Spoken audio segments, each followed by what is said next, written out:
ඊයේ රාත්‍රියේ අධ්‍යාපන අමාත්‍යාංශයේ ලේකම් නාලක කළුවැව නිවේදනයක් නිකුත් කරලා තිබුණා පැමිණිල්ලක් දාන්න එනවා කියලා අද අධ්‍යාපන අමාත්‍යාංශයට. ඊට කලින් දවසේ පහුගිය 29 වෙනිදා විදුහල්පති සංගම් ඒ වගේම ගුරු සංගම් 16ක් එකතු වෙලා අපි අධ්‍යාපන අමාත්‍යාංශයට ගියා අවසාන වතාවටත් හඳුන්වා දෙන්නට නියමිතයි කියලා කියපු අධ්‍යාපන ප්‍රතිසංස්කරණවල මොඩියුල් ටික කෝ කියලා අහන්න. ඒ වෙලාවේ ඔබ දකින්න ඇති අපිට අධ්‍යාපන අමාත්‍යාංශයට යන්න නොදී වෘත්තීය සමිති වලට අධ්‍යාපන අමාත්‍යාංශයට යන්න නොදී දොර ලොක් කරගත්තා. දොර ලොක් කරලා හරිනේ අමරසූරිය එක පැත්තකින් පැනලා ගියා අනිත් පැත්තෙන් නාලක කළුවේව අධ්‍යාපන අමාත්‍යාංශ ලේකම් පැනලා ගියා. මේ දෙගොල්ලන් පැනලා ගියාට පස්සේ තමයි අපිට දොරවල් ඇරිය අධ්‍යාපන අමාත්‍යාංශයට යන්න. අපි බැලුවා මොකද මේ තකහණියේ කියලා. වෙනදා එහෙම කළේ නැහැ. අධ්‍යාපන ප්‍රතිසංස්කරණ ගැන මුලින්ම වෘත්තීය සමිතිය වලට එන්න කියලා අධ්‍යාපන අමාත්‍යාංශය පැහැදිලි කිරීමක් කරේ 2022 12 වෙනි මාසේ 14 වෙනිදා. අපි එදා ඇහුවා කෝය දෙන්න හදන මොඩියුල් ටික කියලා. එදා ඉඳලා අවස්ථා ගණනාවකදී අපි ඇහුවා අවසාන වතාවට 2025 8 වෙනි මාසේ 1 වෙනිදා වර්තමාන අමාත්‍යවරිය ඒ වගේම අධ්‍යාපන ලේකම්වරයා ඒ වගේම ජාතික අධ්‍යාපන ආයතනයේ අධ්‍යක්ෂ ජෙනරාල්වරිය හැමෝම ඉන්න සාකච්ඡාවකදී සියලු වෘත්තීය සමිති එක හඬින් ඉල්ලුවා අපිට ওই මොඩියුල් ටික බලන්න දෙන්න කියලා. හැබැයි මොඩියුල් ටික බලන්න දුන්නේ නැහැ. ඒ වෙලාවේ හරිනේ අග්‍රාමාත්‍යවරිය ජාතික අධ්‍යාපන ආයතනයට නියෝග කළා වහාම ගෙනල්ලා මේ මොඩියුල් ටික මේගොල්ලන්ට පෙන්වන්න කියලා. ඊට පැය දෙකකට පස්සේ අපි ඇහැව්වා අගමැති හරිනගෙන් කෝ දැන් බර කරත් එක ආවත් මහරගම ඉඳලා බත්තර මුල්ලට එන්න වෙලා නේද කියලා. ඒ වෙලාවේ රැස්වීම නැවැත්තුවා පස්සේ පැහැදිලි කරන්නම් කියලා. එහෙම කරලා 8 වෙනි මාසේ 21 වෙනිදා නැවත වෘත්තීය සමිති වලට එන්න කියලා විද්‍යාව මොඩියුල් එක ස්ක්‍රීන් එකේ දාලා අපේ දවසම නාස්ති කළා. අපි ඉල්ලුවා මොඩියුල් එක විශේෂයෙන්ම බුද්ධාගම මොඩියුල් එක අපි ඉල්ලුවා. ඒක දුන්නේ නැහැ. අනිකුත් මොඩියුල් ටික අපි ඉල්ලුවා. ඒක දුන්නේ නැහැ. ඊට පස්සේ අවස්ථා ගණනාවකදී අපි කිව්වා මේ මොඩියුල් ටික අපිට බලන්න දෙන්න කියලා. ආසන්න වශයෙන් තව සතියක් ඉතුරු වෙලා තියෙනවා කියලා පහුගිය 29 වෙනිදා අධ්‍යාපන අමාත්‍යාංශයට ගිහිල්ලා අපි කිව්වා අපිට මේ මොඩියුල් ටික පෙන්වන්න. මොකද තාම පාසල් වලට මොඩියුල් ටික ඇවිල්ලා නැහැ. තාම ප්‍රාදේශීය විදාහැරීම් මධ්‍යස්ථාන වලට මොඩියුල් ටික ඇවිල්ලා නැහැ. ඒක නිසා අපිට මේක ගැන සැකයක් තියෙනවා කියලා ඒ සැකේ විසඳ ගන්න තමයි අපි ආවේ කියලා අධ්‍යාපන අමාත්‍යාංශයට කිව්වා. හැබැයි අධ්‍යාපන ඇමති සහ ලේකම් දෙන්නම පැනලා ගියා. මෙන්න පැනලා ගියේ ඒකේ රහස ඊට පැය 24කට පස්සේ එළි වෙනවා. 6 ශ්‍රේණිය ඉංග්‍රීසි මොඩියුලේ 51 වෙනි පිටුව ඊයේ දවසේ අහම්බෙන් එළියට එනවා. එහෙම බලනකොට ඒක තියෙනවා buddy.net කියලා වෙබ් අඩවියක් ගැන සඳහනක්. අපි බැලුවා මොකද්ද මේ buddy.net කියන්නේ කියලා. බැලුවාම මේකේ තියෙන්නේ සමලිංගිකත්වය ප්‍රවර්ධනය කිරීම පිළිබඳව 2026 වසරේදී 6 ශ්‍රේණියට එන්න ඉන්න දරුවන්ට සමලිංගික අධ්‍යාපනය දෙන්න තමයි සමලිංගික හරිනි මේක හදලා තියෙන්නේ.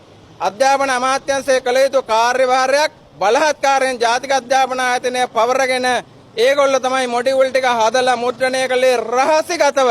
කිසිම කෙනෙකුට එළි වෙන්න දුන්නේ අන්තිම මොහොත වෙනකන් අපේ ඇස් වහලා මේක ළමයින්ට කෙලින්ම බෙදන්න තමයි උත්සාහ කළේ. තව එක දවසක් එහාට මෙහාට වුණා නම් මේක ළමයින්ට බෙදලා ළමයින්ට ලිංගික අධ්‍යාපනය දෙන්න තමයි මේගොල්ලෝ සැලසුම් කරලා තිබුණේ. අපිට දැන් සැකයක් තියෙනවා අනිකුත් මොඩියුල් ගැනත් මේ මොඩියුල් ටිකත් හංගගෙන හිටියේ මේක නිසා නේද කියලා. අඩුම තරමේ ගුරුවරුන්ගේ පුහුණු වීම අවස්ථාවලදීවත් මේ මොඩියුල් ටික හරියට දුන්නේ නැහැ. තනින් තනින් මුද්‍රණය කරපු කොළ කැලි ටිකක් දීලා ආපහු ගත්තා. ඉතින් ඒ සම්බන්ධයෙන් අද අපි අධ්‍යාපන අමාත්‍යවරියටත් ඒ වගේම ලේකම්වරයටත් ජාතික අධ්‍යාපන ආයතනයේ අධ්‍යක්ෂ ජෙනරාල්වරයටත් ඒ වගේම මේ ප්‍රතිසංස්කරණ භාරව කටයුතු කරන නිලධාරියා විදිහට ඉන්න අධ්‍යාපන අමාත්‍යාංශයේ අධ්‍යාපන ප්‍රතිසංස්කරණ අතිරේක ලේකම්වරියටත් එරෙහිව පැමිණිල්ලක් කරනවා. වහාම මේක සොයලා බලලා මේ කාරණේ සත්‍ය නම් ඒ වගේම මේ පොතට කවුද මේක ඇතුල් කළේ මේ මොඩියුල් එකට කවුද ඇතුල් කරේ මේ ආදී සියලු දේවල් හෙලි කරන්න කියලා දැන් අධ්‍යාපන අමාත්‍යාංශයේ ලේකම්වරයා ඊයේ උත්සාහ කරමින් ඉන්නවා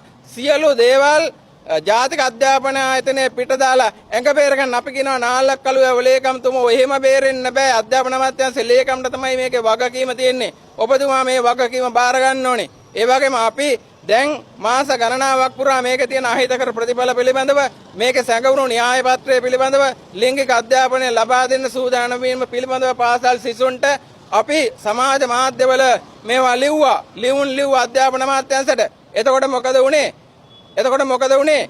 වීරප්පන්ගේ නිවන් සුව බලකාය FP එකේ අපිට විරුද්ධව අපහාස කරමින් මඩ පල්ලෑලි ලිව්වා. ඔන්න සිද්ධ වෙච්ච දේ අද ඒගොල්ලන්ට තාමත් මේ මඩ හොදගන්න සිද්ධ වෙලා තියෙනවා. අපි කියනවා වහාම මේ ලබන 5 වෙනිදාට කලින් මේ පිළිබඳව සම්පූර්ණ පරීක්ෂණයක් කරලා රටට හෙළිදරව් කළ යුතුයි. ඒ ඉල්ලීම කරන්න තමයි අද අපි අපරාධ පරීක්ෂණ දෙපාර්තමේන්තුවට ආවේ.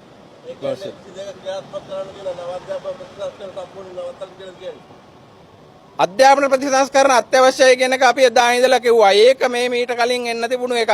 හැබැයි මේගොල්ලෝ ගේන්න හදන අධ්‍යාපන ප්‍රතිසංස්කරණයි වෘත්තිකේව අදහස් කරන අධ්‍යාපන ප්‍රතිසංස්කරණයි දෙකක් කියලා දැන් අපිට පැහැදිලි. අපි කියන්නේ මේ ලිංගික අධ්‍යාපනය දෙන්න කියලා නෙමෙයි. විෂය නිර්දේශන සම්පූර්ණයෙන් වෙනස් කරලා මේ රටේ පිළිගත්තු වෘත්තිකේවත් එක්ක සාකච්ඡා කරලා ප්‍රමාණවත් සාකච්ඡාවක් කරලා ප්‍රාමාණිකව එක්ක සාකච්ඡා කරලා මේක අධ්‍යයනය කරලා විශේෂයෙන්ම නියම ව්‍යාපෘතියක් ක්‍රියාත්මක කරලා අධ්‍යාපන ප්‍රතිසංස්කරණ ක්‍රියාත්මක කරන්න කියලායි අපි කියන්නේ. එහෙම නැතුව මේ හොරෙන් හදන ලිංගික අධ්‍යාපනය දෙන අධ්‍යාපන ප්‍රතිසංස්කරණ වලට මේ වෘත්තීය සමිති කිසිවක් එකඟ නැහැ. ඔව් දැන් මේ විදියට නම් පොත් එක එන්නේ මේ ප්‍රතිසංස්කරණ නැවැත්විය යුතුයි. ප්‍රාමාණිකව එක්ක සාකච්ඡා කළා නම් අධ්‍යාපන ප්‍රතිසංස්කරණයකට වහාම යා යුතුයි. මේවා පරීක්ෂා කරලා නැහැනේ තාමත් දැනටත් පේන්නේ පරීක්ෂා කරලා නැහැ කියන එකනේ. අපි පැහැදිලිවම ඉල්ලීම් කළා මේ පිළිබඳව පයිලට් ප්‍රොජෙක්ට් එකක් නියාමන ව්‍යාපෘතියක් කරන්න කියලා. කිසිසේත්ම අධ්‍යාපන ඇමතිවරයෙක් එකඟුනේ අති උද්දච්ච අධ්‍යාපන ඇමතිවරයෙක් ලංකාවේ ඉන්නේ. මීට කලින් කවදාවත් මෙහෙම අධ්‍යාපන ඇමතිවරයෙක් අපිට මුණ ගැහිලා නැහැ. මේ අති උද්දච්චකම නිසා තමයි මේක වුණේ. නියාමන ව්‍යාපෘතියක් කළා නම් කොහේ හරි නියදියක් අරගෙන මේ මොඩියුල් එක කරන්න දීලා බැලුවා නම් අපි දන්නවා මේකේ තියෙන මොනවද කියලා. අපිට එතකොට සාධාරණ විවේචනයක් කරන්න තිබුණා. ඒ සාධාරණ විවේචනයට ඉඩ දුන්නේ නැහැ. අපේ හඬට ඇහුම්කන් දුන්නේ නැහැ. නම්‍යශීලී වුණේ නැහැ. මේක තමයි මේ උද්දච්චක මේ ප්‍රතිඵල.